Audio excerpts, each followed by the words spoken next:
Narcissistic Abuse Recovery Coaching with Certified Life Coach Angela Atkinson. Hi, I'm Angie. I'm a certified life coach, an author, and a survivor of narcissistic abuse in relationships. Today we're going to discuss narcissists and love bombing, the soulmate scam. Are you in a relationship with a narcissist? If so, you might have experienced the phenomenon known as love bombing, which is yet another form of manipulation that a narcissist uses to reel in his victims. The Urban Dictionary calls a person who is full of love and always ready to express their love for someone a love bomber. But when there's a narcissist involved, this kind of term takes a whole other way. It's a whole different ball of wax. So let's talk about narcissism and love bombing. First of all, let's ask this. Why does love bombing work so well? Well, we all know how predictable a narcissist can be. And in the early stages of a relationship, or even during the renewal period of a long-term relationship in which the narcissist reactivates the love bomb, some people also call that hoovering, you can rest assured that certain things will happen with almost any love bombing narcissist. So Kim Saeed at letmereach.com says it's because love is the one thing that we all really want and need. And I think she's onto something there. How about you? She says that love is the most sought after human need. And when a target receives an overwhelming amount of love and acceptance, she says it's very hard to analyze the reasons for fear of losing what they've desperately been longing for. Does that make sense? Kim also adds that after a while, the target becomes blindly dependent on their abuser, all while being hammered into submission. I can relate to that. How about yourself? Yeah, exactly.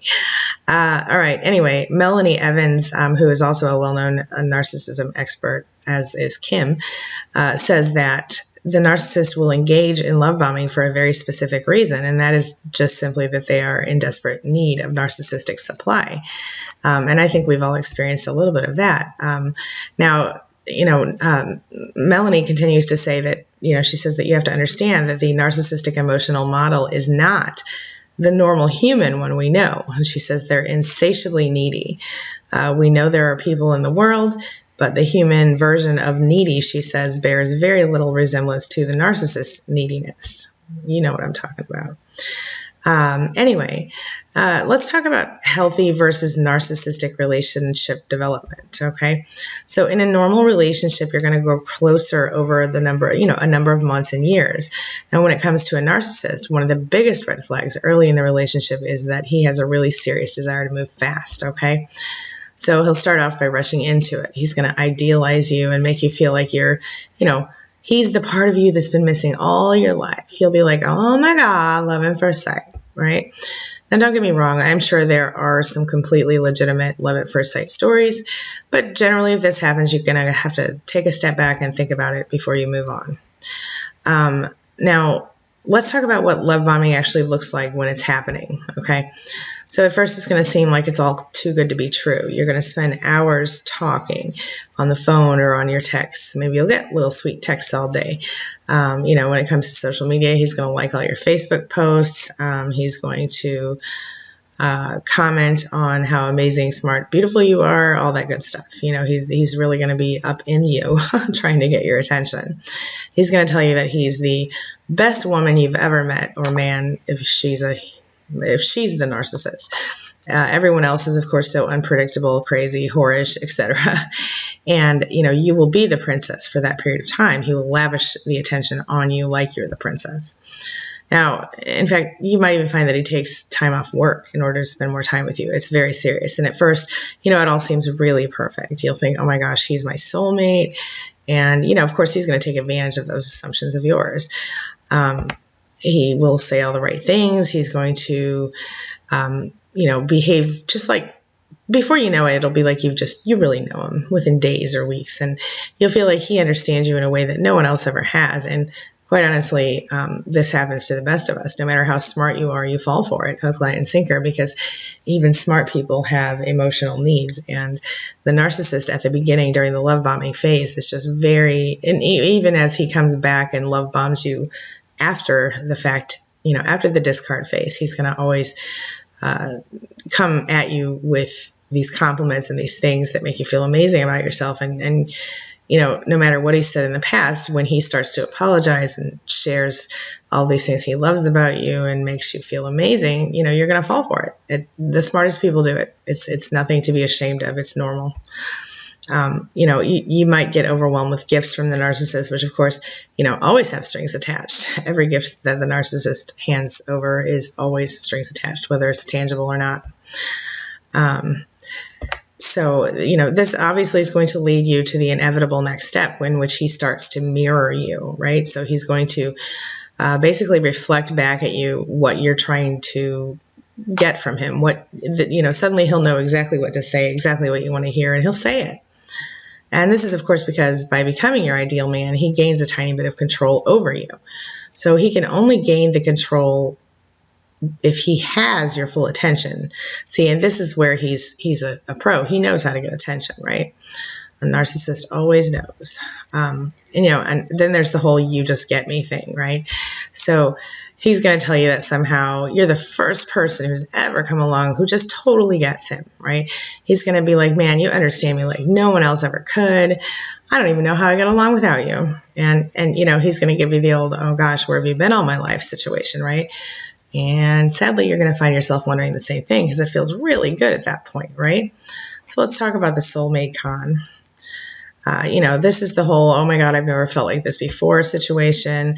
Narcissists are really good about playing on our insecurities, so they tend to be very attracted to people who are empathic. And that's mostly because, as empaths, we are easy targets and we do tend to be very in touch with people's emotions. We actually react directly to them as part of, being empathic. And then the narcissist, of course, senses this and uses this to his advantage. Now, in many cases, they will use our deepest fears against us, right? And this includes and especially is the fear of being alone. So in love bombing, this is going to take a whole other turn. They're going to go the other direction, make you feel loved, needed, protected. And one common way they do this is to tell you that they feel like they're your soulmate and you are theirs. So you're going to fall for it because everybody wants to believe that the perfect, one, quote unquote, one is out there. And of course, the narcissist knows this and again, as usual, uses it against us. All right, so another sign, let's talk about the evil ex, right? So if you are concerned that you might be involved with a narcissist who is love bombing you, think about this one. How does he talk about the ex?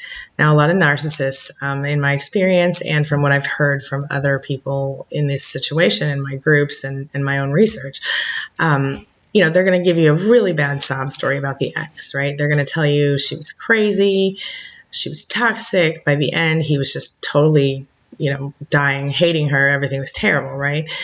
And then often they will even say that because she left him because she cheated or, again, the ex, this could be the opposite. This could be a man. A woman telling you about a man ex or a female ex, whatever. But it doesn't matter. The point is they will always say the person left them because they cheated or because some other, painful reason. But a lot of times they're lying to you. And they do it because it works. Okay. So that's because you're going to feel sorry for him when he gives you the sob story. And it's just your nature to care about how people feel. So you might just find yourself, going, "Oh, gosh, I'm going to become the perfect woman. And, I'm going to make sure this poor baby doesn't ever have to go through that again. I'm going to be there for him." Right.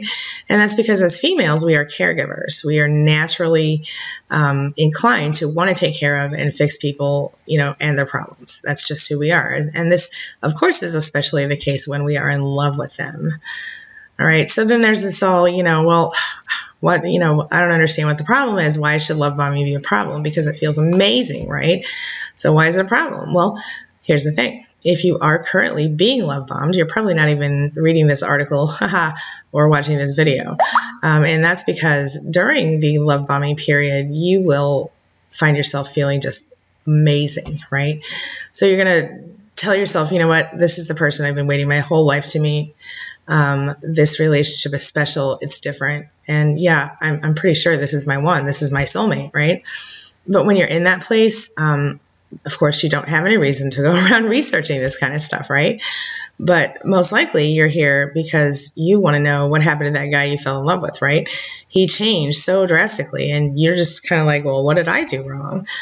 Well, you might even think you're going a little crazy or that somehow this is your fault. But here's what you need to know, okay? First of all, if you think you are in a relationship with a narcissist, there's a resource page on queenbeing.com. And I think you should also consider joining SPAN, my new online support group. And I will put a link for that for you in the comments section or in the description section. Now, let me ask you, have you experienced love bombing before? And if you have, what were the other red flags that you personally noticed? If you go to queenbeing.com, you can search for 17 red flags, early red flags of a narcissist in a relationship. It's an article I wrote that gives you even more signs like this, but there's a lot of really good information there for you. So if you would, I would just really love to hear what you think. If you would please share your thoughts and your experiences in the comment section below. If you are experiencing physical or sexual abuse in your relationship, narcissistic abuse recovery coaching is not for you right now. You need to get safe before you can consider actually doing any healing. Your physical safety is just primary and most important. So I want to offer you these resources here if you are experiencing that, because the fact is that I cannot help you until you get out, and neither can any other coach at this point. So please get help if you are stuck in a physically or sexually abusive situation. If the abuse is mental, emotional, I can help you with that stuff. I can coach you. We can get through that together. Okay? Now, if you are dealing with recovering from narcissistic abuse in a toxic relationship, and it is not physical or sexual, you might like to read one of my books, which you can find at booksangieWrote.com, which also just redirects to my Amazon page. And you can also find free resources, tools, and support for narcissistic abuse recovery at queenbeing.com, and get personalized one-on-one and group coaching for recovery at narcissismsupportcoach.com. One book in particular that might help you is called Take Back Your Power: How to End People-Pleasing, Stop Letting Life Happen to You, and Start Getting What You Want. Okay? So if you've experienced this kind of pain in the past, and you're struggling with recovery from a current or previous relationship with a narcissist, I'd really love to hear from you. Share your thoughts and your experiences, as well as any tips that has worked for you in recovery in the comments. And remember that you never know who you're going to be able to help here, okay? Now, if you have questions or comments or concerns or things you want to talk about, please leave me a comment here or email me at angieatkinson@gmail.com. We will see you soon. Have a wonderful week, and thank you for listening today.